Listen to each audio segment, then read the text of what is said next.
আপনি যখন বিয়ের আংটি কেনেন, সিন্ধুকে সোনা জমিয়ে রাখেন কিংবা ব্যাংকের ভল্টে রাখা হাজার হাজার টন স্বর্ণের কথা ভাবেন, তখন খুব কম মানুষই প্রশ্ন করেন এই সোনার দাম আসলে কে ঠিক করে। অনেকেরই ধারণা এটি কোনো দেশের সরকার নির্ধারণ করে বা মুক্ত বাজারে চাহিদা সরবরাহ থেকে দাম তৈরি হয়, কিন্তু বাস্তবতা ছিল এবং অনেকাংশেই এখনো আছে এর চেয়ে অনেক বেশি কেন্দ্রীভূত, অনেক বেশি ক্ষমতা কেন্দ্রিক।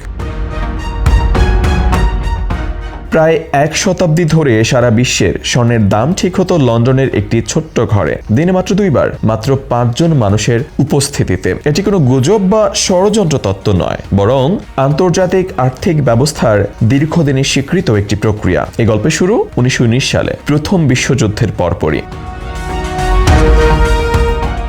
যুদ্ধ শেষে ব্রিটেন তখনও বৈশ্বিক পরাশক্তি হলেও অর্থনৈতিকভাবে বড় ধাক্কা খেয়েছে। লন্ডনের স্বর্ণবাজার প্রায় ভেঙে পড়ার মুখে। এই অবস্থায় ব্যাংক অব ইংল্যান্ড মরিয়া হয়ে ওঠে লন্ডনের পুরনো আর্থিক গৌরব ফিরিয়ে আনতে। সে লক্ষ্যেই বিশ্বের বৃহত্তম স্বর্ণ উৎপাদকদের সঙ্গে চুক্তি করা হয়, বিশেষ করে দক্ষিণ আফ্রিকার স্বর্ণ খনির মালিক কোম্পানিগুলোর সঙ্গে। চুক্তি শর্ত ছিল স্পষ্ট, দক্ষিণ আফ্রিকার উৎপাদিত অধিকাংশ স্বর্ণ বিক্রি হবে লন্ডনের বাজারে। কিন্তু এত বিপুল পরিমাণ সোনার দাম কে ঠিক করবে, সেটি ছিল বড় প্রশ্ন।